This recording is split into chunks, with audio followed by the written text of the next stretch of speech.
सरकार जबकि यूपी में है, लेकिन युवा बहुत असंतोष में है अपने रोजगार को लेकर।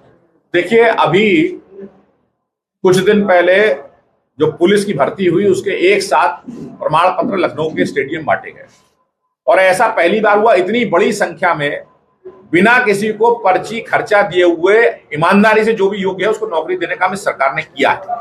जहां पूर्व की सरकार में, अखिलेश यादव की सरकार में पहले फर्जी डिग्री मिलती थी, फिर उनको फर्जी तरीके से नौकरी दी जाती थी और पैसा वसूला जाता था, उसके विपरीत इस सरकार में पारदर्शी तरीके से सब कुछ देने का काम हुआ है। जहां पूरे विश्व में टैरिफ और इस तरह की तमाम समस्याएं आ रही उनका भी समाधान करने के लिए आपने देखा जीएसटी से लेकर कितने प्रकार की छूट अपनी सरकार ने देने का काम किया। तो नौजवान जानता है कि उसका भविष्य अगर किसी के नेतृत्व में सुरक्षित है तो आदरणीय प्रधानमंत्री नरेंद्र मोदी जी और उत्तर प्रदेश के मुख्यमंत्री योगी जी के नेतृत्व में है और नौजवान हमारे साथ 27 में पूरी ताकत साथ जुड़े। लेकिन पेपर लीक का भी मामला बहुत ज्यादा होता है, इस पर किस तरह से पेपर लीक को पकड़ा भी अपनी सरकार में आता है, कठोर कार्रवाई भी होती है और आपने देखा है पुलिस भर्ती में इतनी बड़ी पुलिस भर्ती को ईमानदारी से करने का काम भी अपनी सरकार ने किया। क्या लग रहा है नेपाल के बाद अब भारत का भी नंबर है इस चीज में? ऐसा विपक्ष का लोग कहना है कि राजनीतिक सत्ता मतलब एकदम सीधे उखाड़ के फेंक दिया गया।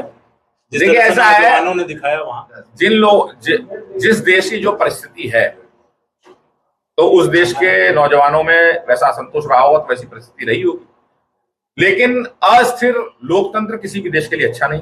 हम लोग बड़े सौभाग्यशाली हैं कि अपने देश में ऐसा नेतृत्व है जो अपने देश को आगे बढ़ा रहा है। आप देख रहे हैं दुनिया की इतनी बड़ी अर्थव्यवस्था के रूप में, देश का विकास के रूप में, सड़कें हर क्षेत्र में आगे बढ़ रहे हैं और ऐसा नेतृत्व, मोदी जी जैसा नेतृत्व हमको मिला हुआ है, ये बड़ा सौभाग्य का विषय है और नौजवान उनके नेतृत्व में अपना भविष्य सुरक्षित मानते हैं। लेकिन विपक्ष के लोग तो कह रहे हैं कि इससे मोदी जी को सीख लेनी चाहिए। देखिए, ऐसा विपक्ष के लोगों ने जब उनके पास ताकत थी तो क्या किया, ऐसा ना किया होता तो आज उनकी स्थिति ना होती। विपक्ष के लोग कहते कुछ है और करते कुछ हैं। विपक्ष के लोग जो हैं पहले ईवीएम चिल्लाते हैं, फिर ईवीएम से शांत हो जाते हैं, कुछ प्रदेशों में जीत जाते हैं, वहां ईवीएम को दोष नहीं देते हैं, उसके बाद जो है अब वो जो है वोटर लिस्ट की मामले को उठा देते हैं। तो मुझे समझ में नहीं आता है कि जो लोग जब उत्तर प्रदेश और बिहार जैसे राज्यों में जब बैलेट से चुनाव होता था तो पूरे पूरे प्रदेश के वोटरों को लूट लेते थे, बूथ कैप्चर कर लेते थे, जब ऐसी बातें करते हैं तो वो हास्यास्पद लगती है और आने वाले चुनाव में जनता जवाब देगी। राहुल गांधी की हाइड्रोजन बम से कैसे बचेंगे?